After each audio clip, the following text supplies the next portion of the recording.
നാട്ടിലാകട്ടോ നമ്മുടെ ദീപ ജയശങ്കർ, അത് വലിയൊരു അത്ഭുതമാണ്. കാരണം വളരെ അട്ടപ്പാടിയാണ്. എന്നാലും അട്ടപ്പാടി കൃഷിയില്ലാത്ത സ്ഥലമൊന്നുമില്ലല്ലോ അല്ലേ? അട്ടപ്പാടി തെറ്റിപ്പോയെന്നല്ലേ ഉള്ളൂ. ഞാനിപ്പോൾ അട്ടപ്പാടിയിൽ നിന്ന് മാറി വയനാട്ടിൽ പോകാൻ നോക്കൂ. അട്ടപ്പാടിയിൽ ശരിക്കും പറഞ്ഞാൽ ഇവരൊക്കെ ഈ ഭൂമിയുടെ അവകാശികളാണ്.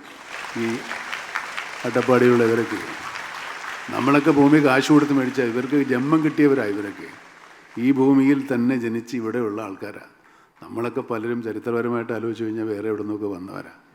അപ്പോൾ ഈ ദീപയും കൂട്ടരുമൊക്കെ ഇവിടെ ഈ നാടിൻ്റെ അവകാശികൾ. അപ്പോൾ അവർക്ക് ആ അവകാശമുണ്ട്. പക്ഷേ അവർക്ക് ഭൂമിയുടെ അവകാശം ഇപ്പോഴും കിട്ടിയിട്ടുണ്ടെന്ന് മാത്രമേ ഉള്ളൂ. അവകാശികൾക്ക് കിട്ടിയിട്ടില്ല. പക്ഷേ എന്നാലും അവകാശം സ്ഥാപിച്ച് അവിടെ കൃഷി ചെയ്ത് ഞങ്ങൾ ഈ നാടിനെ പോറ്റുമെന്നുള്ള ദൃഢ തീരുമാനത്തിലാണ് ദീപ ജയശങ്കറും കുടുംബമൊക്കെ. ഊരിൽ തന്നെ ജീവിക്കുക. കൃഷിയെ അങ്ങനെ സ്നേഹിച്ച യുവതിയുടെ പേര് ദീപ. ദീപ അട്ടപ്പാടിയിലെ പുതൂർ പഞ്ചായത്തിലെ കൊട്ടിയാർക്കണ്ടി ഊരുകാരി. ഊരുമൂപ്പൻ കുപ്പന്റെയും മുപ്പത്തി കാത്തിയുടെയും മകൾ. അച്ഛനും അമ്മയ്ക്കും 2 അനുജന്മാർക്കുമൊപ്പം സ്വന്തമായുള്ള മണ്ണിൽ കൃഷി ചെയ്ത് വളർന്നവൾ.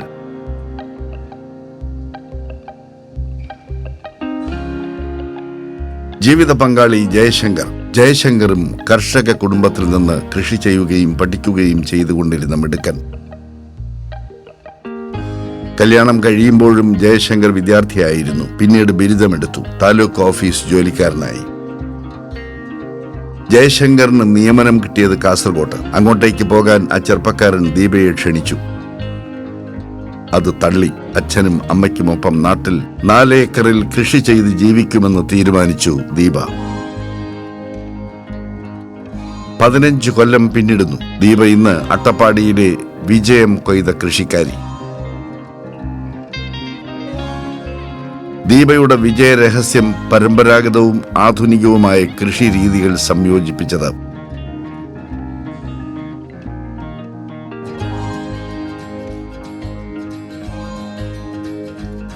അട്ടപ്പാടിയുടെ സവിശേഷതയായ കറുത്ത ആടുകൾ, കരിങ്കോഴികൾ,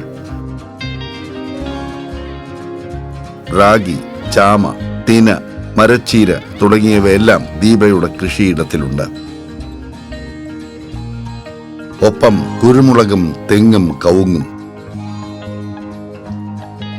ആദിവാസി പതിവ് വിട്ട് തുടങ്ങിവെച്ച നാണ്യവിളകളിൽ നിന്ന് ലഭിക്കുന്ന വരുമാനമാണ് ദീപയെ വിജയിയാക്കുന്നത്. കുപ്പൻ മൂപ്പനും കാത്തിമൂപ്പത്തിക്കും വയസ്സായി.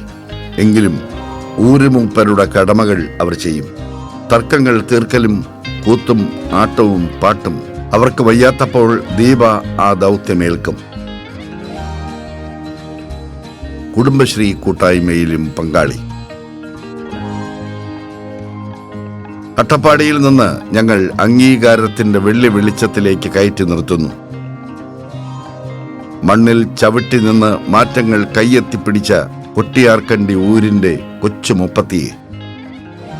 നല്ല കൃഷിക്കാരിക്കുള്ള 2024 കൈരളി കതിർ പുരസ്കാരം ദീപ ജയശങ്കറിന്.